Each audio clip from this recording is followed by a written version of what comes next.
할렐루야. 하나님께서 오늘도 넉넉한 은혜 가운데 인도해 주실 줄로 믿습니다. 다 같이 사도신경으로 신앙 고백 같이 하심으로 새벽 예배 하나님 앞에 함께 드리십니다. 전능하사 천지를 만드신 하나님 아버지를 내가 믿사오며 그 외아들 우리 주 예수 그리스도를 믿사오니 이는 성령으로 잉태하사 동정녀 마리아에게 나시고 본디오 빌라도에게 고난을 받으사 십자가에 못 박혀 죽으시고 장사한 지 사흘 만에 죽은 자 가운데서 다시 살아나시며 하늘로 오르사 전능하신 하나님 우편에 앉아 계시다가 저리로서 산 자와 죽은 자를 심판하러 오시리라. 성령 믿사오며 거룩한 공회와 성도가 서로 교통하는 것과 죄를 사하여 주시는 것과 몸이 다시 사는 것과 영원히 사는 것을 믿사옵나이다. 아멘. 할렐루야. 오늘 함께 보실 하나님의 말씀은 여호수아 24장 29절로 33절 마지막 절 말씀까지입니다. 여호수아 24장 29절에서 33절 말씀입니다.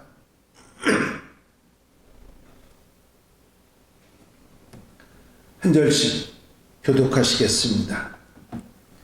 2일 후에 여호와의 종 눈의 아들 여호수아가 110세의 죽음에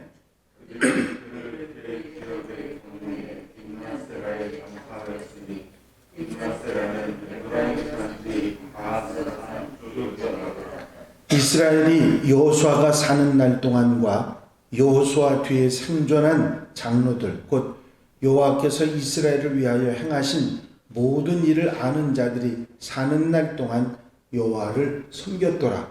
또 이스라엘 백성이 애굽에서 가져온 요셉의 뼈를 세겜에 장사하였으니 이것은 야곱이 그 땅을 주고 세겜의 아버지 하몰의 자손에게서 산 것이라. 그것이 요셉 자손의 기업이 되었더라. 다 같이 읽으십니다. 아론의 아들 엘르아살도 죽음에 그들이 그를 그의 아들 비느하스가 에브라임 산지에서 받은 산에 장사하였더라. 아멘. 할렐루야. 여호수아를 함께 보기 시작한 때로부터 지금 34일째입니다. 한 달 조금 넘어서 여호수아를 이제 마무리하게 됐는데, 말씀드린 대로 여호수아는 앞부분은 가나안 땅을 점령하는 내용의 이야기고 뒷부분은 그 땅을 각 지파별로 분배하는 이야기로 되어 있습니다. 그런 가운데서도 많은 영적이고 신앙적인 교훈들이 있어서 우리가 그 말씀을 읽으면서도 지루하지 않게 지나올 수 있도록 해주신 것을 감사를 드립니다. 오늘 마지막 부분의 이야기는 이제 여호수아가 110세를 일기로 하나님 품에 안기는 소천하는 내용의 이야기입니다. 여호수아는 모세처럼 여호와의 종이라고 하는 호칭으로 나와 있습니다. 29절에 2일 후에 여호와의 종 눈의 아들 여호수아가 그렇게 표현되어 있죠. 바로 여호와의 종 모세처럼 그렇게 불리고 있습니다. 애굽의 종으로 태어났던 여호수아가 민족의 지도자였던 모세의 종으로 신앙 훈련을 잘 쌓아냈다가 여호와의 종으로서 이스라엘의 우뚝 선 지도자로 그 생을 마감하는 이야기입니다. 그는 하나님께서 맡겨주신 모든 사명을 잘 감당하고 모두 자신이 해야 할 일을 마무리하고 은혜롭게 그리고 평화롭게 하나님의 품으로 갔습니다. 그는 그의 기업으로 받은 딥낫세라에 있는 가앗산 북편에 장사됩니다. 이 사건은 뭐 그냥 거기에 장사되었나 보다 그렇게 생각할 수 있지만 매우 이스라엘 백성들에게 있어서는 의미 있고 특별한 이야기입니다. 그의 조상들인 아브라함, 이삭, 야곱 모두가 나그네의 신분으로 가나안에 묻혔습니다. 그러나 여호수아는 나그네가 아니라 가나안의 주인이 돼서 하나님께서 주신 땅에 묻히게 됐다 하는 것입니다. 이제 이스라엘은 더 이상 나그네가 아닙니다. 이스라엘 백성들은 여호수아가 사는 날 동안과 여호수아 뒤에 이 모든 하나님의 역사를 체험한 장로들이 사는 날 동안 여호와를 섬겼다. 이 말은 그 이후에는 하나님을 섬기는 일에 성실치 못했다고 하는 사실을 말해주고 있는 이야기, 암시하는 이야기일 것입니다. 여호수아 시대는 그야말로 이스라엘 백성들에게 있어서 믿음의 신앙의 전성기였다고 할 수 있는 그런 시기였던 것입니다. 하지만 그 신앙이 그 다음 세대로 전달되지 못합니다. 모세에게는 여호수아라고 하는 종이 훌륭한 지도자가 양성되었다고 하면 여호수아에게는 그렇게 양성된 지도자가 없었고 이스라엘 백성들 후대 세대에는 그 믿음을 이어가는 사람들이 많지 않았다고 하는 사실입니다. 이제 여호수아를 일컬어서 애굽의 종에서 모세의 종으로 여호와의 종으로 호칭한 이 내용 속에서 우리는 여호수아의 인생이 결코 쉽지 않은 인생이었다 하는 것을 알 수 있지요. 그렇지만 그는 아주 힘들고 어려운 상황 속에서 그 역경을 이겨내면서 그의 인생은 상승곡선을 그린 그런 인생이었다 말할 수 있을 것입니다. 애굽의 종으로 태어나서 모세의 종으로 훈련받고 살다가 하나님의 종으로 일생을 마감했기 때문입니다. 우리의 인생도 여호수아 인생처럼 날마다 나아지고 보다 성장하고 칭찬받는 하나님의 종들이 되었으면 좋겠습니다. 사실 우리가 마귀의 종으로 태어났고 모든 인간은 태어나면서부터 죄인이기에 마귀에게 그 생명이 예속될 수밖에 없었습니다. 그런데 그런 우리들이 마귀의 종이었던 우리들이 예수님을 인격적으로 만나고 주님을 영접하는 순간 우리 인생에도 출애굽이 시작된 것입니다. 애굽의 종에서 모세의 종으로 옮겨가는 단계죠. 인생의 광야를 겪는 동안 우리는 수많은 믿음의 스승들을 만나게 됩니다. 모세처럼 강력한 리더는 아니라 할지라도 우리는 하나님께서 허락하신 신앙의 리더들을 통해서 신앙 성장을 이루어 가는 거죠. 우리가 이렇게 신앙 훈련을 받는 이유는 또 다른 리더를 세워지기 위한 그런 이유일 것입니다. 모세의 종에서 하나님의 종으로 옮겨가는 그런 모습이지요.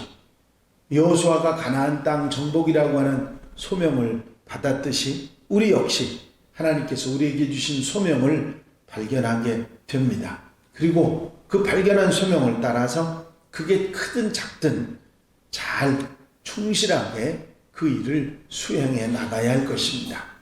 이제 이 여호수아의 일생, 마무리되는 일생은 우리가 이 땅에서 어떻게 살아야 하는지를 가르쳐주는 좋은 모델이 되고 있습니다. 이제 그가 하나님께서 허락하신 땅 가나안의 주인이 돼서 그곳에 묻힙니다. 아브라함은 아내 사라가 죽었을 때 그녀를 매장할 땅이 없어서 막벨라 굴을 사야 했었습니다. 그러나 여호수아는 자신의 기업 하나님이 주신 땅에 딥낫 세라에 묻힙니다. 가나안 땅을 주시겠다고 약속하셨던 하나님의 약속은 무려 500년이 지난 뒤에야 성취가 된 것이지요. 여호수아가 자기 기업 딥낫세라에 묻혔다고 하는 말이 얼마나 이스라엘 백성들에겐 감동적인 말인가 하는 것을 우리가 알 수가 있습니다. 그들은 이제 나그네가 아니고 주인이 되어서 그 자기 본향을 가지고 사는 행복한 사람들이 되었다 하는 말씀입니다. 우리들에게도 본향 하나님의 나라가 있습니다. 우리는 세상 이 나라와 하나님 나라에 함께 살고 있는데, 세상 나라를 사는 사람들은 나그네된 땅에 자신의 기업을 건축하며 삽니다. 본향을 갈 때는 내가 가졌던 모든 것들을 두고 가야 하죠. 하나님 나라를 사는 사람은 본향의 건축을 하며 살았기 때문에 우리의 소유가 모두 그곳에 있습니다. 똑같이 그리스도인으로 한 세상을 살아도 어떤 나라의 삶을 살았는가에 따라 그 결과는 엄청난 차이가 나는 것입니다. 한 달 정도 여행을 즐기기 위해서 그곳에 집을 사고 자가용을 사는데 모든 가산을 탕진하고 빈털터리가 돼서 집으로 돌아오는 그런 어리석은 사람은 없을 것입니다. 우리가 이 세상을 누리기 위해서만 모든 시간과 돈을 쓰는 행위는 바로 그런 모습과 다를 것이 없는 것이죠. 우리의 물질과 재능, 시간은 세상 나라를 누리는 데 사용될 것이 아니라 하나님 나라를 세우는 데 사용되는 그런 것들이 되어야 할 것입니다. 이 여호수아 이야기 가운데 우리가 분명히 알 수 있는 것 중에 교훈의 하나는, 믿음은, 신앙은 다음 세대로 훌륭하게 이어져 가야 한다고 하는 사실입니다. 여호수아는 위대한 사람이었지만 그에게 있어서 한 가지 아쉬운 것이 있다면 특출한 후계자를 양성하지 못했다고 하는 것입니다. 모세만 해도 여호수아를 시종으로 두고 여호수아는 모세를 그림자처럼 따라다니면서 그의 리더십과 하나님 섬기는 법을 배웠습니다.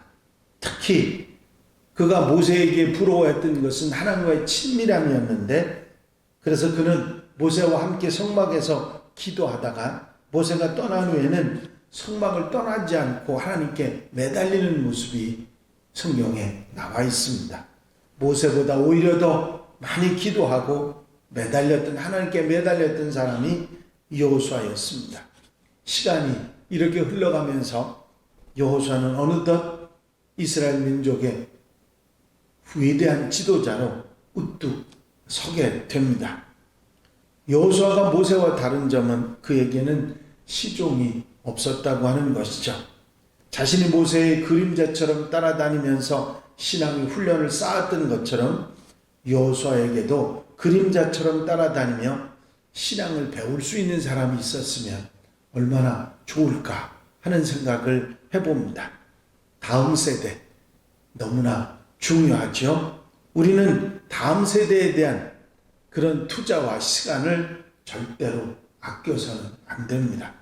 앞으로 10년 후, 20년 후 교회와 가정을 내다보면서 인재를 양성하고 또 발굴하는 일들이 있어야 되고 우리 자녀들을 그렇게 키워가야 할 것입니다. 아름다운 신앙 공동체가 어느 순간에 하늘에서 뚝 떨어지는 게 아니지요. 그것은 꿈꾸는 자, 준비하는 자들의 것입니다. 하나님께서 심는 대로 거둔다고 하는 법칙을 세워두셨습니다.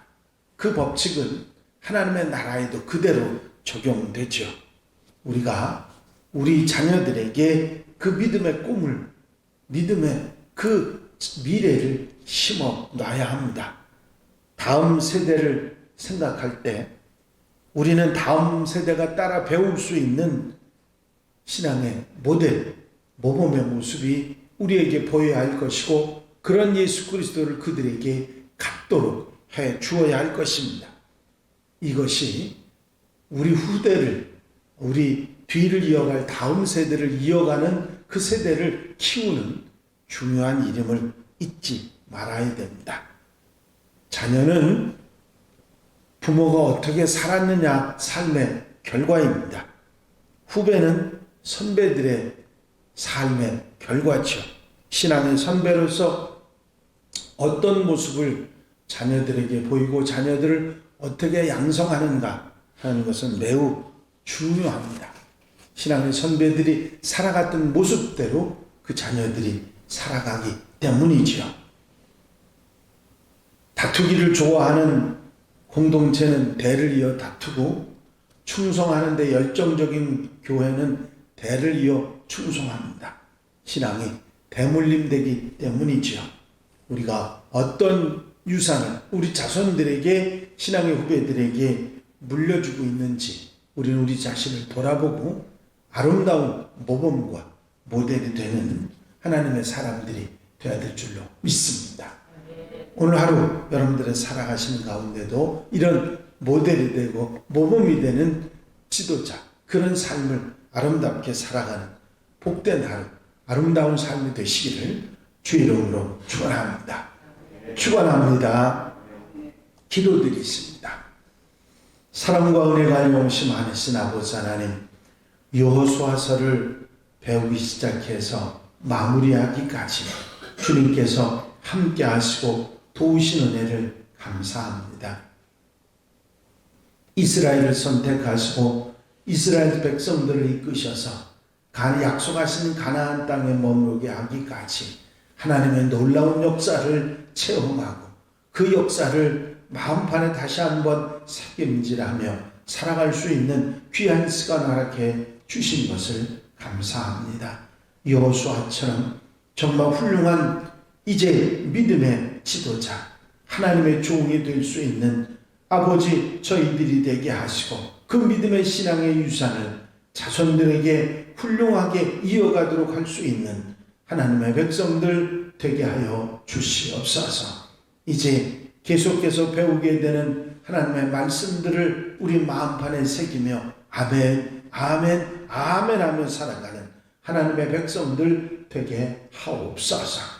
여호수아서의 귀한 교훈들을 마음속에 새기고 살아갈 수 있도록 인도해 주신 주의 은혜를 감사하며 예수 그리스도의 이름으로 기도하옵나이다. 아멘. 주님 가르친 기도 함께 드리십니다.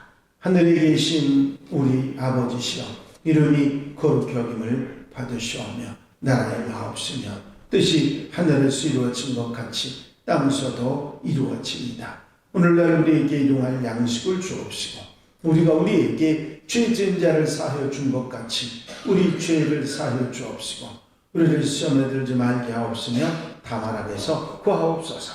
나라와 권세와 영광이 아버지께 영원히 쌓옵나이다. 아멘. 할렐루야.